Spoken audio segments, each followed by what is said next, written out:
welcome back to Face to Face. So my name is Sophia, and I'll accompany you for approximately 1 hour. I messed up a lot, but yeah, I'm very nervous today, especially today. I don't usually feel nervous, but today I am nervous. So we're gonna have a special talk about keys to success with a special person from our beloved Venus University. So let's welcome Pak Chang. Hello. Hi, Hello, Sophia. Hi. Yeah. So nervous. You are? Are you not nervous? No, it's okay. Because you have a lot more overwhelming pressure than me, of course. Because I'm very honored to have you here. I'm very honored to interview you, all your experiences, and I'm very sure viewers are very happy to hear that from you too. So before we start a little bit of our chit chat, perhaps you can introduce yourself briefly towards the viewers. Hello everyone, my name is Andreas. I work for Venus University. I've been with Venus University for about 8 years now. 8 years. Thank you very much. 8 years. Yes. It's pretty long. It is? It is, but time flies, right? We don't feel that. Yeah. And time flies towards my time too. Mm-hmm. I still remember I was still 17, but now I'm not 17 anymore.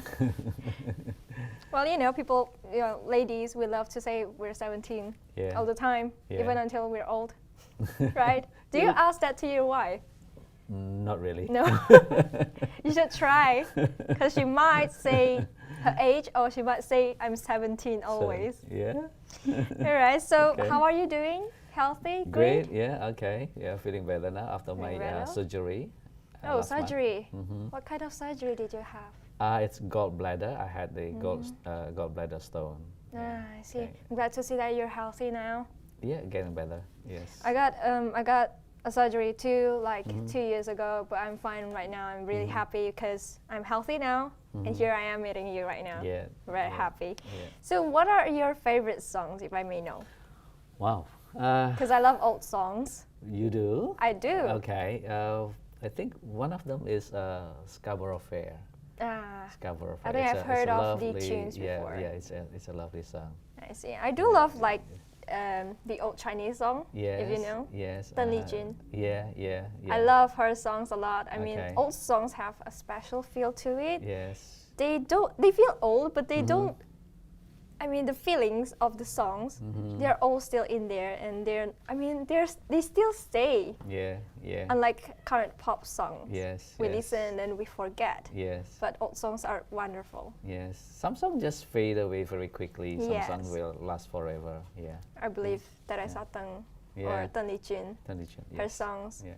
will stay forever. Yes. As long as we still remember her, of course. Yeah.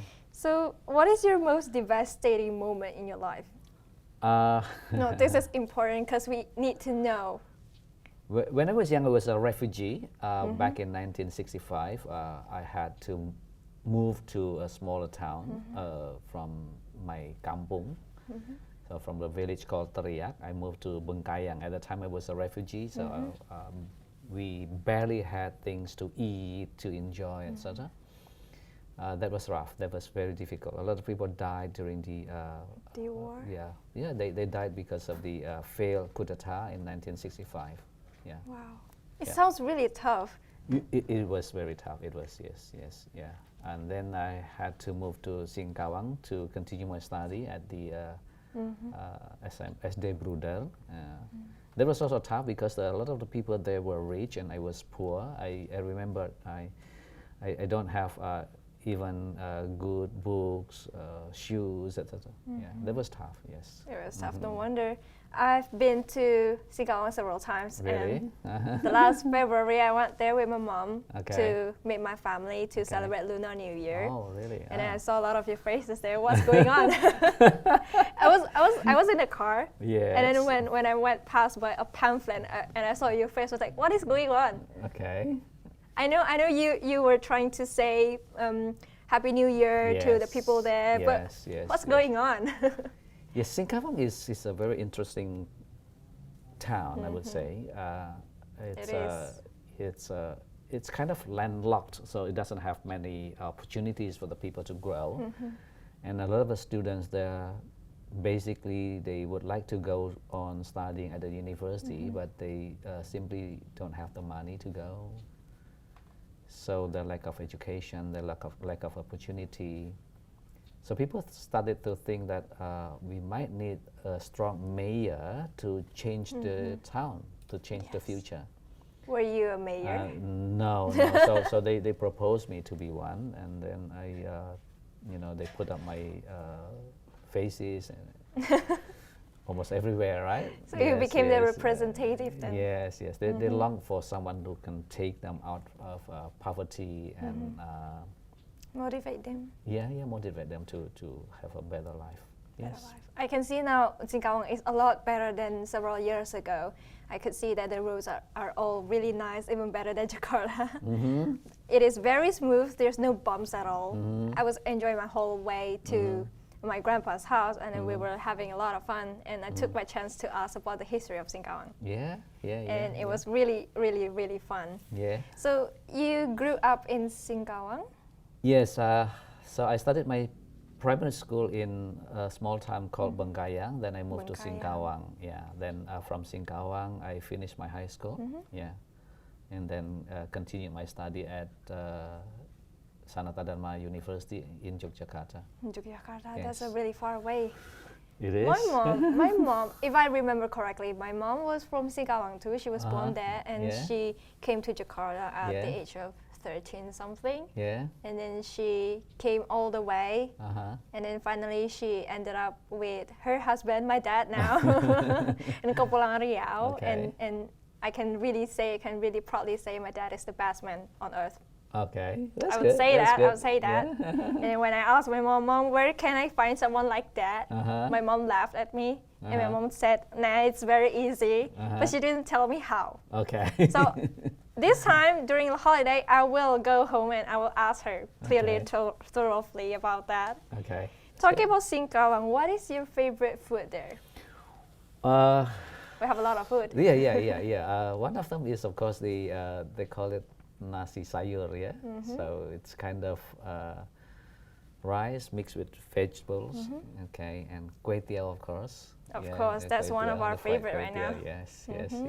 And definitely the famous noodles there. Noodles, yes. I could remember that my grandpa told me that he was the first one to start selling noodles. Really? Yeah, Wow. he was the first one to sell noodles. He learned to make the noodles, and then he sold them by a bicycle, one house to another house. Wow. But at first it was very tough because no one would buy that. They didn't have any kitchen, they didn't have any utensils to cook it. But then after people found out how to cook it, it became very popular, and here it is right now, very popular. Noodles from Singkawang, they say. Yes. And we have a lot of stores opening up for Singkawang noodles. If I'm not wrong, near Jembatan Besi. Yes. But I don't know how to get there. I'm still very new. We'll go one day if we have the time. Yeah. Okay. I really miss the noodles. I mean, one plate is not enough. Never. Okay. Yeah. You can always eat a lot of plates of the noodles because it's really delicious. Yes. So what's your favorite memories when you were still young in Singkawang? Favorite one. Favorite one? Okay. Perhaps I meeting remember, your wife? Perhaps meeting your wife? No, I met my wife in Yogyakarta.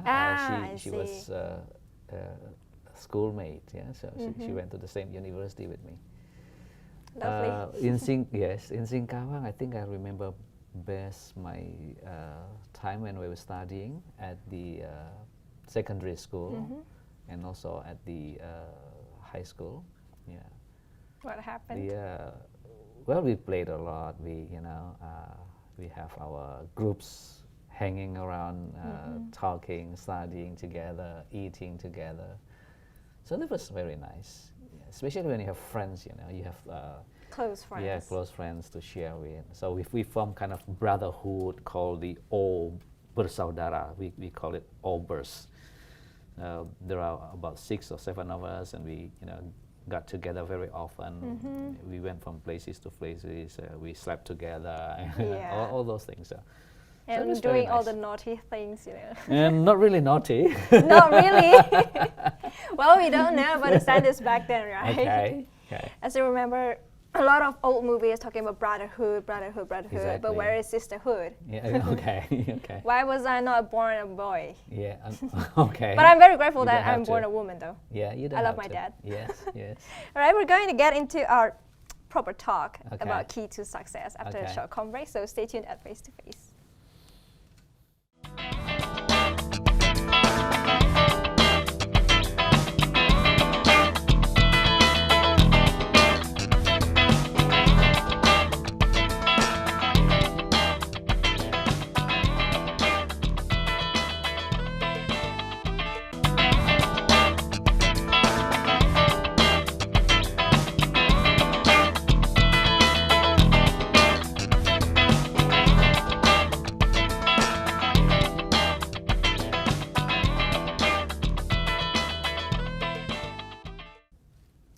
Welcome back, viewers, to Face to Face. We're still here with Mr. Chang, or let's say Mr. Andreas Chang, to talk about keys to success. We did a little bit of chit chat, we did a little bit of flashback times, right?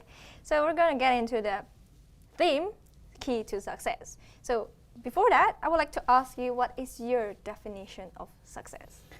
Success is not a destination, it's a journey. It's a So journey. from time to time, after someone reaches success, then he or she will have to move on to another destination of success, and on all his or her life. I see. So there is no final destination of No success. final destination. Okay. Probably final destination will be death. Yes. But we know that death continues to another life, Yes, right? yes. Okay, so success is more to the process Yes. and the journey instead of a destination. Exactly. Okay, Yeah. so do you believe that success is determined by age? Because people usually, this is a very common thing that we see in our daily lives. People, adults usually, mainly adults, they look down on youngsters. They think youngsters are not capable enough because of their inexperienced self. Do you think that's true? Well, a lot of young people were not really thinking about their future seriously, but a lot of others who really consider what to do while they were young, and they tried very hard to be successful. So you can see a lot of, for example, Venusians who are already very rich because they have very good jobs, or they have very good businesses. Yeah. For example, like Yasa Singhi. Yasa, and for example, Benny, and all those people, they are very successful. They're very successful Even though at a they are very very young. age. Yeah, in Venus you can see a lot of people who are very successful in terms of being an entrepreneur or being an employee. But we also have a lot of students who are very successful in their organizational life, for example. Yes. Yeah, Sophia is one of them. You can be a presenter, right? So that's a way to say that you are successful. Thank you. Yeah. To be honest, I was kind of, trapped here. You are. I No. was kind of trapped here back Okay. then by the previous host. Okay. He made a kind of situation. He was a kind of Okay. mentalist, so he knew how to deal with people. Okay. So he saw me, he saw my potential, and Okay. he kind of trapped me here. Okay. He put me here, and he just simply asked me to watch him doing the Okay. live show. I Okay. was sitting right over there, and Okay. then during the com break, Okay. he would suddenly call our executive manager and said, "Kak, this is the one." Okay. And then I couldn't refuse at that point, so Okay. he kind of trapped me here. But I'm Wow. very glad that I'm here, though. Okay. Thank you, Alessandro. Okay. Really Oh, happy okay, now that Ale. I'm here with you. Okay. Definitely very happy. Yeah. So we're going to continue a little bit about our success. Certainly, yes. I hope I can be a successful daughter for my dad. You will. My mom. You will. I will. Yeah, you will. I will, Mom. Certainly. I will. So, sir, could you brief a little bit about your success life? You said it's a journey, so probably you could tell us a little bit of your journey. What kind of jobs did you have? Well, after, even before I graduated from the university, I worked for the so-called Experiment in International Living. That's a consortium of two big organizations. We work for the refugees from Vietnam and Cambodia. Wow. That was the first step of my success, I would First say. step. In the sense that a lot of people applied for the job, but not many were recruited, and I was very lucky. I was one of the recruits, and then I was assigned to teach them English. I was assigned to teach them American culture.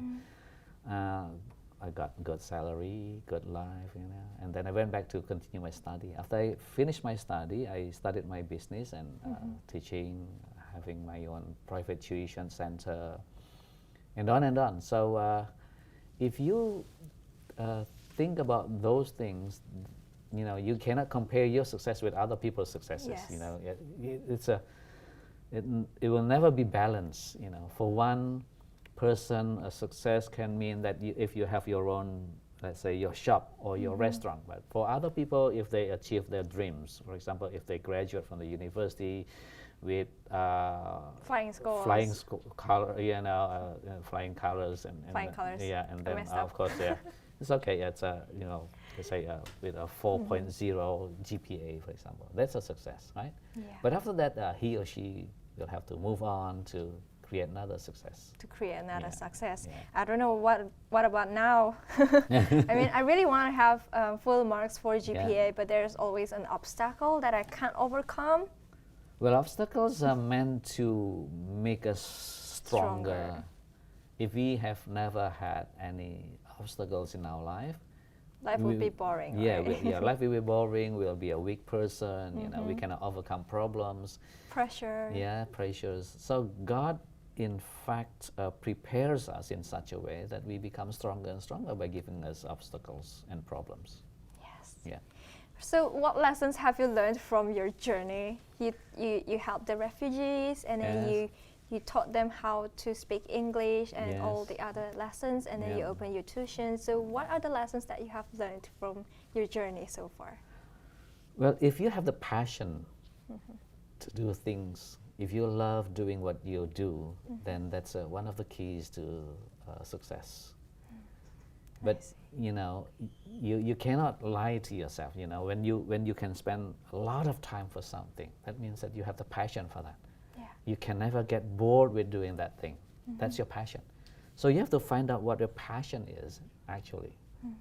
And then when it comes to your passion, then you should ask yourself whether this type of passion will give you good income or not. Sometimes income is important for a lot of people. But if you think that income is not important, then you just keep doing your passion. That will be it. There will be it. Right? I see. Then the third question you should ask is whether you can be best in that field or not. To master it. Right? Yeah, you have to be a master in any way, right? You have to be a master. That way, if you combine these 3 points, then you can be a very successful person. I see. Yeah. So those are the points. So first will be the passion. Yes. Second would be to ask ourselves whether we get any benefits from there. Yes. But if we, either way, if we get benefits or not, if we still love it, we still go ahead anyway. Yeah. And that's how we master all these 3 points and become a successful person. You have to be master in the type of job that you are doing. So you have to keep honing your skills. You have to keep improving your knowledge and such. Yeah. Yeah. But what about, let's say, if we have, let's say I have a passion, but then my parents dislike it because they, of course, they have their own reasons. But if we still like it as a passion, what should I do? Well, I would say that you should not fight with your parents. You have to talk nicely to them, explain to them why, explain to them about the future of this type of thing that you're going to do, and you should pursue your passion.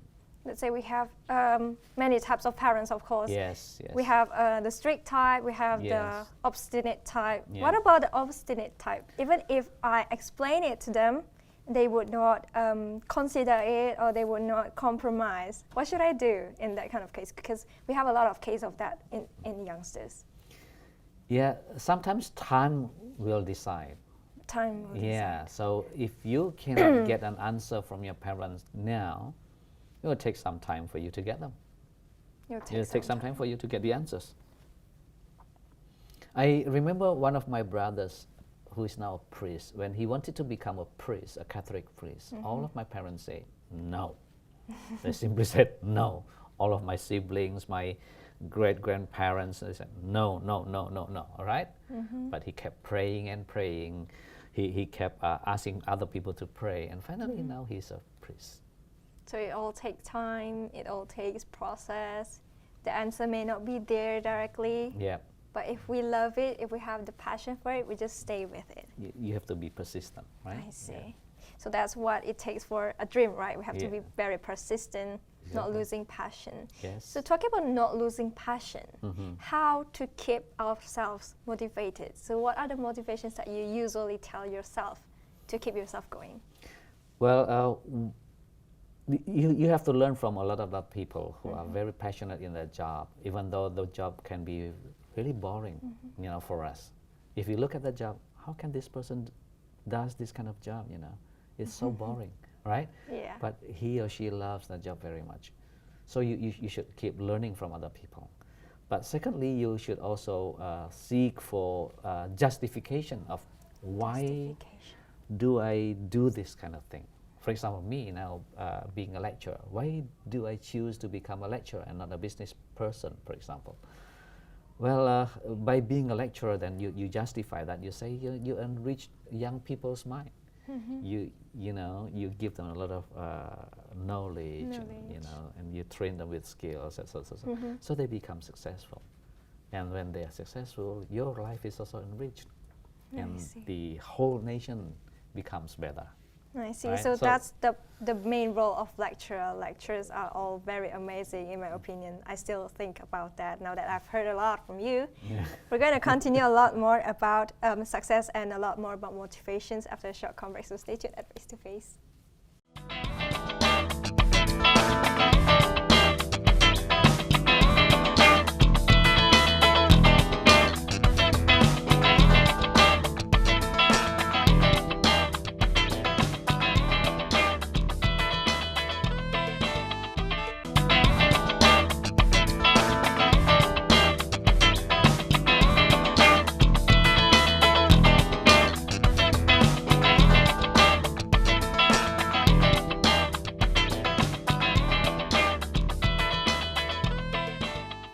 Welcome back, viewers, to Face. We're still here with Mr. Andreas Chang to talk about success. So we were talking about motivations, about passion, and about how to deal with keep going on, being persistent in passion, and how to talk about several types of parents. So now I would like you, with so many experiences of yours, compare the standards of success in the past and now. What's the difference?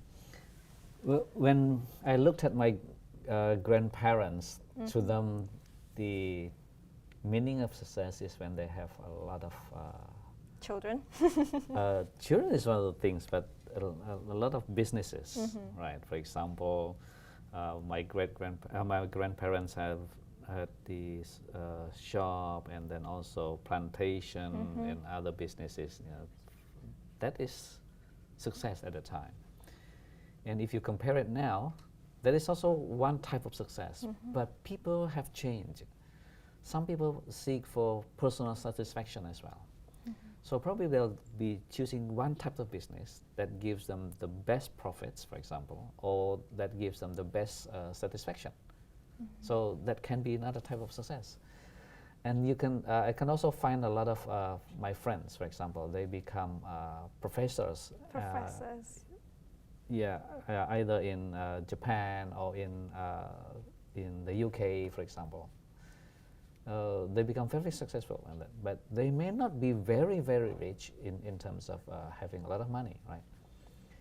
And I can also find my other friends who are very proud of their job, even though they become teachers at high schools, for example.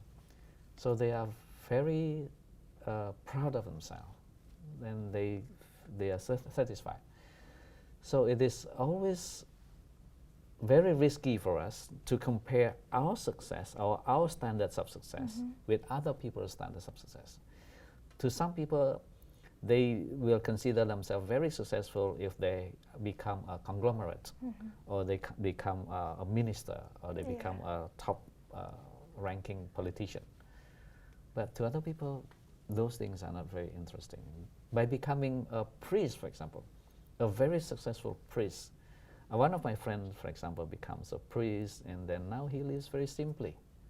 But he is very satisfied with his life because he enriched people's life. He gives his life to other people. So that's another way. Yeah, that's another way of looking at it. One of my friends became a monk, a Buddhist monk, and now he's very happy. He's very happy with his life.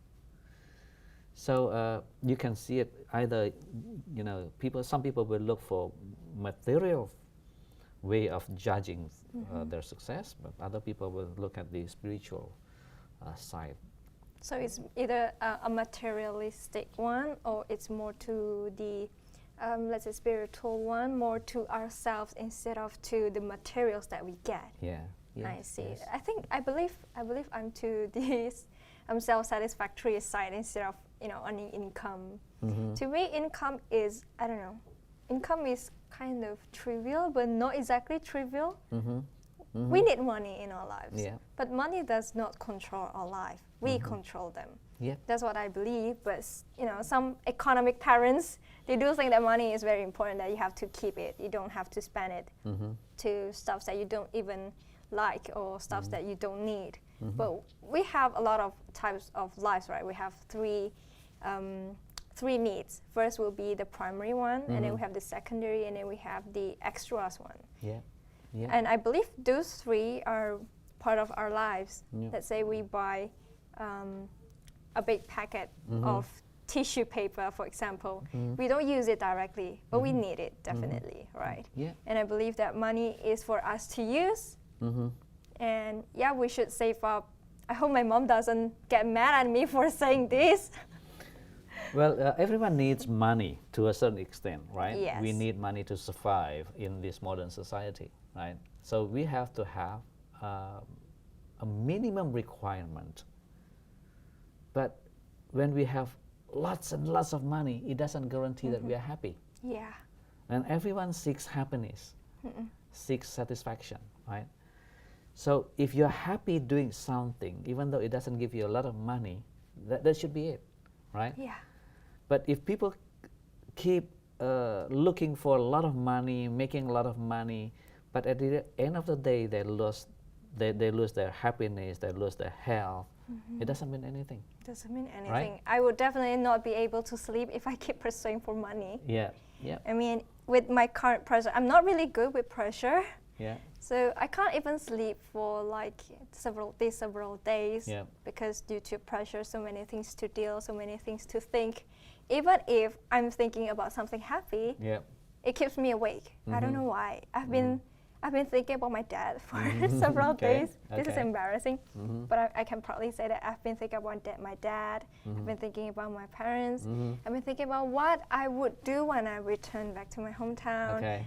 and it would keep me awake, and I Yeah. wouldn't sleep. Yeah, yeah, that should be good, right? That motivates you, right? It motivates me, but it keeps me away from healthy life. Okay. All right, so we're going to get into more to the success now that we have strayed too far from the topic. Okay. So, do you have any motto in your life that keeps you very passionate about what you're doing right now, being a lecturer? Yeah. A motto that keeps you. For me, if you want to be happy, you should give, because by giving, you will receive. So if you give, you will receive. Many people don't understand this. Let me give you one example. If you meet a beggar, right, on the street, and he or she asks for money, right, then you give this person 100,000. The first feeling that comes into you is that, why should I give this person 100,000, right? But if you give it, and you think that with this 100,000 you can save them, save the family for the day, or for 2 days, or for 3 days, then that gives you satisfaction. That is the ultimate happiness.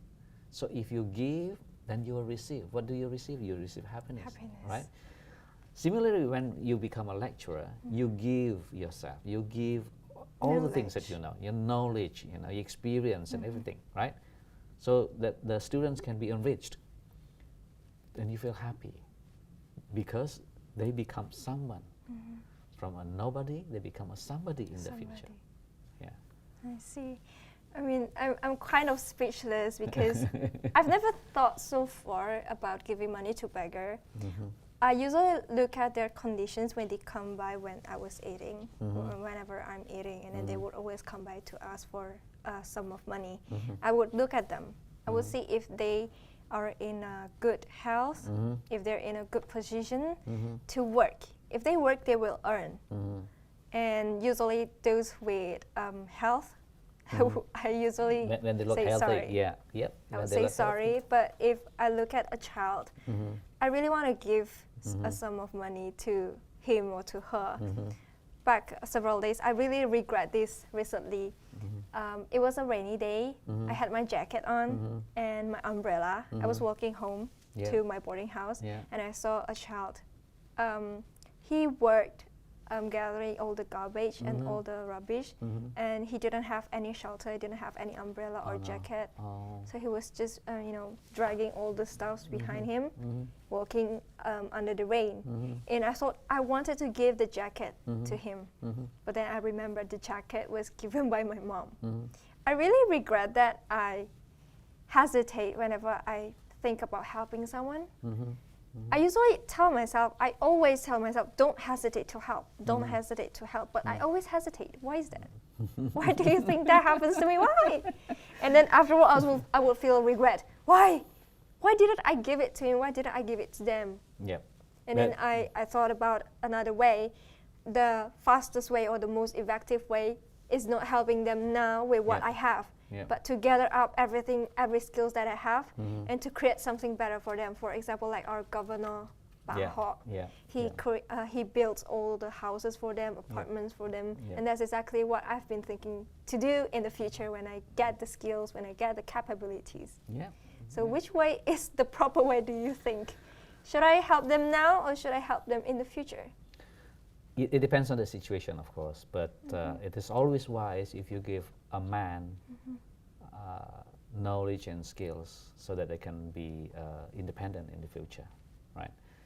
Do not give a man fish, right? If you can give them the skills knowledge of or skills how to fish, I see. that would be much better. That's why I'm in the education industry. I've been always thinking that being a teacher is very boring, to be honest. But now that I've heard a lot from you, I can say that I admire lecturers a lot. I mean, for example, our academic writing lecturer, he dealt with us for one semester with a lot of patience.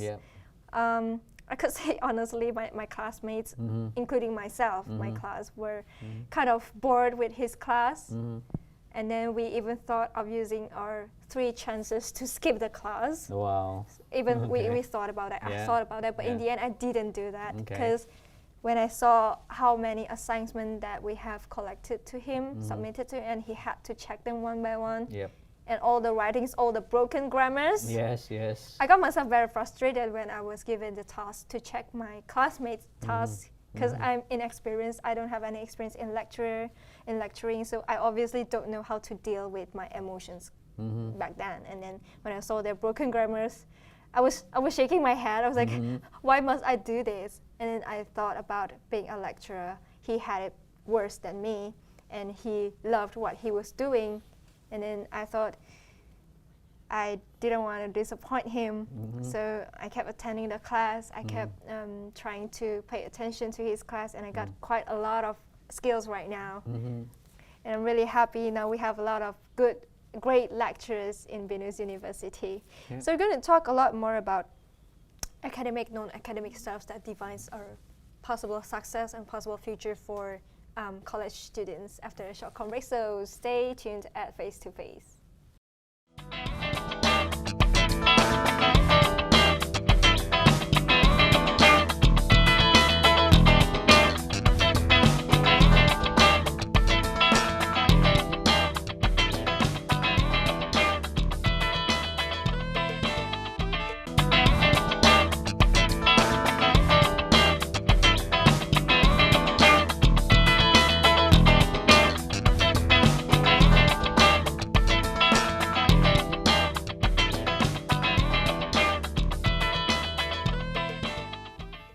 Welcome back, viewers, to Face to Face. We're still here in the last segment with our precious Pak Chang. We were talking about success and how to help others and how to give instead of receive. And then I would like to ask you about our preparation currently. Indonesia is facing AFTA, Asian Free Trade Area. So what do you think about our preparation? Is our education enough for us to reach that success after for our country? Do you think we're ready? Well, Indonesia is one of the biggest countries in the world, and certainly the biggest one in ASEAN. We have 4,500 higher education institutions in Indonesia. Not all of them are really ready. Not all of I them would are say really ready. only Binus is one of them, which is totally ready to prepare the students to fight with other, to compete with other ASEAN university graduates.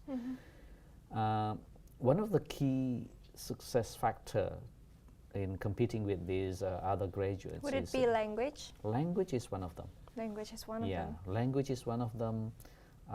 The soft skill is another. Other soft skill, for example, the ability to solve problems, integrity, innovative minds. These things are very important for students to be able to compete with graduates of other universities. Thinking skills, for example, Thinking skills. critical thinking, creative thinking, it's very important. Normally, we think that, let's say, the graduates of other countries like Singapore and Malaysia are better than the graduates of Indonesia. Yes, we always think that. It's totally wrong. We can be much better than them in many cases.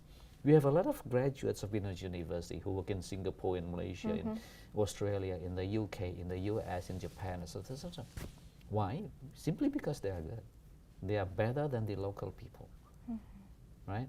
So we have to be really ready to compete with them. We have good IQ. The Indonesian people, a lot of the Indonesian students Are smart. Yeah, they are very, very smart. Yeah.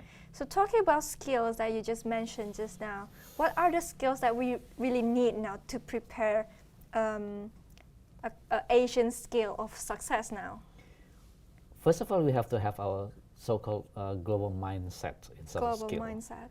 Yeah, we have to be ready to work with other people from other countries, with other cultural backgrounds, for example, understand them, work with them, if possible, excels in anything that we are given, right? So that's the thing. You have to be able to work in multinational teams. Okay. The other skills are, of course, computer literacy. Everyone has to be able to use the computer, internet, all these things. Okay, and you mentioned about language, numerical literacy. Numerical literacy. You have to be able to calculate very well. In doing any type of business, you have to be able to calculate. Okay, and of course, your own major. If you study English, then you should be excellent in English. Your reading skill, your writing, speaking, listening skill should be excellent. Okay. Should be. should be excellent, right? If you study accounting, for example, your understanding of accounting, your way of preparing reports, etc., should be global class. Yes, you would say world class, right? So those things, those are called the hard skill. So in addition to hard skill, you have to have your soft skills. You have to have other skills and mindset. Can we say that if we have soft skills and hard skills together, can we say that we're successful, even if we haven't achieved anything yet? Well, that's basically those are the attributes that you should have, that every graduates of higher education in Indonesia should have. So not only hard skill, but also soft skills. Right? So these two skills, basically soft skills and hard skills, are the main attributes that we should have if we're going to go for an Asian or international level of success. Yes, yes, see. yes. Especially understanding, for example, when you understand other people's culture, then you can work with them quite easily. For example, if you work in Singapore, the Singaporeans are very fast. Yeah, they're very fast. The way they walk, the way they talk, the way they do business, they are very fast. I really like. I've visited Singapore several times, and I really like how everything works there. Yes. And I believe we can apply for BNUS too. For example, let's say the manner of riding up escalator. Yeah. We stand at the left side instead of both sides, because it's going to get packed, and those who are late, we have to give them a chance to rush, right? Yep. I think we can practice that in our daily lives in campus. Yeah, yeah. We have taught the students how to use them, but sometimes they forget. Yeah, sometimes they forget. Well, not sometimes, probably most of the time. Most of the time, okay. Sometimes I do forget too. Okay. Talking about BNUS and BNUsian, do you think we BNUsians are totally 100% ready for international success? BNUS University has tried its best to give the best to all BNUsians, the best knowledge, skills, special attitude to succeed. And it's up to them. It's up to them. It's up to them. We have all the management and the lecturers and everyone at BNUS University has really worked very hard. You can see people going home at 6 o'clock, 7 o'clock, 8 o'clock, sometimes 1 or 2 o'clock, because they work very hard for other businesses. I see. So there's no doubt that they'll be successful. I see. Yeah. So perhaps you can give a little bit motivation to the viewers, whether they are musicians or not. Okay. Maybe a little bit motivation about how to reach success, or maybe about their passion. All right. I think to succeed, everyone has to have a dream. What do you want to be? When do you want to achieve the dreams? And then you work step by step by working very hard and smart to achieve those dreams. Just be passionate of what you're doing. Never give up, because nothing is easy if you want to achieve great success. So everyone has to work very hard and smart, passionately towards the dream. I think that's it. Thank you very much. That's a very wonderful motivation. I got motivated too. Thank you. So we're going to do a little bit of conclusion about success. So it's a lot more of journey. It's not about destination, because we have to move to another destination after that. And then we are probably not that ready yet for after, but we're preparing for it. And then success is more to, we have two types of success. We have self-satisfactory, and we have more to the materialistic. And then success is not just about the name success or getting rich or money, but it's more to the moral side. All right. Thank you very much for coming. Thank you, sir. Thank you, Thank you. Sophia. I'm really happy and very honored to have you here. Finally, we have come to the end of today's talk. Thank you very much. And thank you, viewers, for watching. Thank you for the crews for making everything really nice for today's special episode. I'm really happy. Thank you very much. And yeah, viewers, let's meet again next week. So see ya. Bye.